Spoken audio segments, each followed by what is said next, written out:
ಇಲ್ಲಿ ಪೆರೇಸಂದ್ರದಲ್ಲಿ ಮಾಡಿದ್ರು. ಅದಕ್ಕೋಸ್ಕರ ನಾವು ಹೆಲ್ತ್ ಕ್ಯಾಂಪಿಂದ ಹೋಗಿ ಎಲ್ಲ ಫ್ರೀ ಮಾಡಿಸ್ತೀವಿ ಅಂತೇಳಿ ಕರ್ಕೊಂಡೋಗಿ ಒಂದು ಮಾಡಿಸಿ ಕಳಿಸಿದ್ದಾರೆ.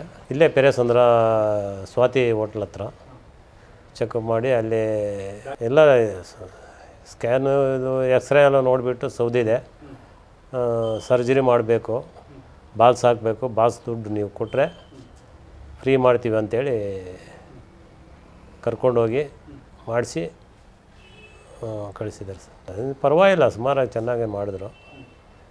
ಆಮೇಲೆ ಎಲ್ಲ ಊಟ ವ್ಯವಸ್ಥೆ ಚೆನ್ನಾಗಿತ್ತು, ಒಳ್ಳೆಯ ಟ್ರೀಟ್ಮೆಂಟ್ ಕೊಟ್ಟರು. ಆಮೇಲೆ ಇನ್ನೂ ಒಂದು ಹೊಲಿಗೆ ಬಿಚ್ಚಿಲ್ಲ. ಮೊನ್ನೆ ಹೋದಾಗ ಒಂದು ಹೊಲಿಗೆ ಬಿಟ್ಟು ಒಂದು ಹೊಲಿಗೆ ತೆಗೆದ್ರು. ಇನ್ನು ಬುಧವಾರ ಬಾ ಅಂಥೇಳಿ ಮೆಡಿಸಿನ್ ಕೊಟ್ಟು ಚೆನ್ನಾಗಾಗಿದೆ ಅಂಥೇಳಿ ಹೇಳಿದರು. ಊಟದ ವ್ಯವಸ್ಥೆ, ಟಿಫನ್ನು, ಊಟ, ಮನೆ ಸಾಯಂಕಾಲದ ಊಟ ಪರವಾಗಿಲ್ಲ, ಚೆನ್ನಾಗಿತ್ತು. ಆಮೇಲೆ ಅನುಕೂಲವೂ ಚೆನ್ನಾಗಿತ್ತು. ಸ್ಕ್ಯಾನಿಂಗ್ ಎಲ್ಲನೂ ಮಾಮೂಲಿ ಅವರೆಲ್ಲ ನಾವು ಮಾಡಿರೋದು ಬಿಟ್ಟು ಅವರೇ ಮಾಡಿಸಿ ಚೆಕಪ್ ಮಾಡಿ ನೋಡ್ತಾರೆ, ಪರವಾಗಿಲ್ಲ, ಅದಕ್ಕೇನು ತೊಂದರೆ ಇಲ್ಲ. ಡಾಕ್ಟ್ರು ದಿವಸಕ್ಕೆ 3-4 ಸಲ ಬಂದು ಚೆಕ್ ಮಾಡೋರು.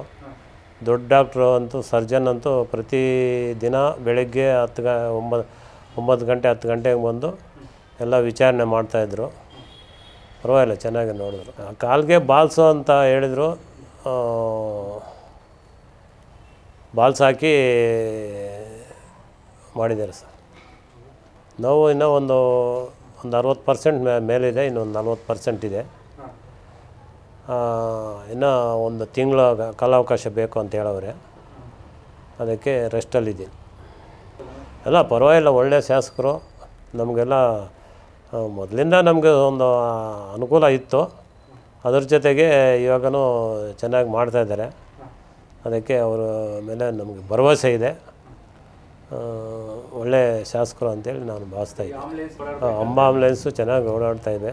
ಅಲ್ಲಿಗೆ ಕರೆಸ್ತಾರೆ. ನಾವು ಟೈಮ್ಗೆ ನಾವೇನಾದರೂ ಡಿಸ್ಚಾರ್ಜ್ ಆದರೆ ಅಲ್ಲಿಗೆ ಕರೆಸಿ ಅಲ್ಲಿಂದ ನಮ್ಮನ್ನು ಊರಿಗೆ ಕಳಿಸ್ತಾರೆ. ನೆನ್ನೆ ಬುಧವಾರ ಒಬ್ಬರನ್ನ ಇದಕ್ಕೆ ಕಳಿಸಿದ್ರು, ಮಂಚೇನಹಳ್ಳಿಗೆ. ಅಂದರೆ ನಾನು ಕಾರಲ್ಲಿ ಹೋಗಿದ್ದೆ, ಅವ್ರಿಗೆ ಹೆಲ್ಪ್ ಮಾಡಿ ಮಂಚೇನಹಳ್ಳಿಗೆ ಅಲ್ಲಿಂದ ಕಳಿಸಿದ್ರು. ನಮ್ಮ ಫ್ರೆಂಡ್ಸ್ ಒಬ್ಬರಿದ್ದರು, ಅವ್ರಿಗೆ ಕಾಲು ಆಕ್ಸಿಡೆಂಟ್ ಆಗಿತ್ತು. ಅವ್ರನ್ನ ಮಂಚೇನಹಳ್ಳಿವರೆಗೂ ಆಂಬುಲೆನ್ಸಲ್ಲೇ ಕರೆಸಿ. ಪರವಾಗಿಲ್ಲ, ನಮಗೆ ಒಳ್ಳೆಯ ಶಾಸಕರು ಅಂತೇಳಿ ನಾವು ಭಾವಿಸ್ತಿದ್ದೀವಿ. ಮುಂದೇನೂ ಅವರೇ ಬರಬೇಕು ಅನ್ನೋ ಒಂದು ಭರವಸೆ ನಮಗಿದೆ. ಇದು ರಾಮಯ್ಯಲ್ಲಿ ನಾನು ಮೊದಲು ಕೇಳಿದ್ದೆ, 1,70,000 ಹೇಳಿದರು. ಇನ್ನೇನು ಒಂದು ಕಾಲಕ್ಕೆ ಅಷ್ಟಾದರೆ ಜಾಸ್ತಿ ಆಗುತ್ತೆ ಅಂತ ಹೇಳಿಬಿಟ್ಟು ನಾನು ಹಂಗೆ ಇದ್ಬಿಟ್ಟಿದ್ದೆ. ದೇವ್ರ ದಯ ಮೇಲೆ ಇವ್ರು ಕ್ಯಾಂಪ್ ಹಾಕಿ ಆ ಕ್ಯಾಂಪಿಂದ ನಾವು ಕರ್ಕೊಂಡೋಗಿ ಮಾಡಿಸವ್ರೆ. ಒಂಥರ ತೃಪ್ತಿ ಆಗ್ತಾಯಿದೆ. ಇನ್ನೊಂದು 40% ವಾಸಿಯಾಗಿಬಿಟ್ರೆ ನಾವು 90% ಮೇಲಾದಂಗೆ ಆಗುತ್ತೆ ನನಗೆ. ಇನ್ನೊಂದು ಕಾಲು ನೆಕ್ಸ್ಟ್ ಟೈಮ್ ಮಾಡಿಸ್ಕೊಳ್ಳೋಣ ಅಂತ ಒಂದು ಭರವಸೆ ಇಟ್ಕೊಂಡಿದ್ದೀನಿ. ಅದನ್ನು ನೆಕ್ಸ್ಟ್ ಟೈಮು ಇದು ವಾಸಿ ಆದಮೇಲೆ ಇದು ಎಲ್ಲ ಓಡಾಡ್ತಾಯಿದ್ದೀನಿ. ನಿಧಾನವಾಗಿ ಓಡಾಡಿಬಿಟ್ಟು ಆಮೇಲೆ ಒಂದು ತಿಂಗಳವರೆಗೂ ನೋವಿರುತ್ತೆ. ಆಮೇಲೆ ಒಂದು 3 ತಿಂಗಳಿಗೆ ಕ್ಲಿಯರ್ ಆಗುತ್ತೆ ಅಂತ ಹೇಳೋರು. ಇದೊಂದು 3-4 ವರ್ಷದಿಂದ ಇತ್ತು, 17ರಿಂದ. ನಾವು ಅದೇ ಅಲ್ಲಿ ಕೇಳಿಬಿಟ್ಟು ಸುಮ್ಮನೆ ಯಾಕೆ ಅಂತೇಳಿ, ಕೆಲವರೆಲ್ಲನೂ ನೋವಿಗೆ ತಡೆಯೋಕ್ಕಾಗಲ್ಲ, ಬೇಡ ಅಂತ ಹೇಳಿದರು. ಅದೊಂದು ಭರವಸೆ, ದುಡ್ಡು ಒಂದು ಅನಾನುಕೂಲ, ಇವೆಲ್ಲ ಎರಡರಿಂದನೂ ಸುಮ್ಮನೆ ಇದ್ದುಬಿಟ್ಟಿದ್ದೆ. ಅದೇ ಅವರಿಂದ ನನಗೆ ಸ್ವಲ್ಪ ಹೆಲ್ಪ್ ಆಗಿದೆ ಅನ್ನೋ ಒಂದು ಭರವಸೆ ನನಗಿದೆ, ನನಗೆ ಆಶ್ವಾಸನೆ ಇದೆ.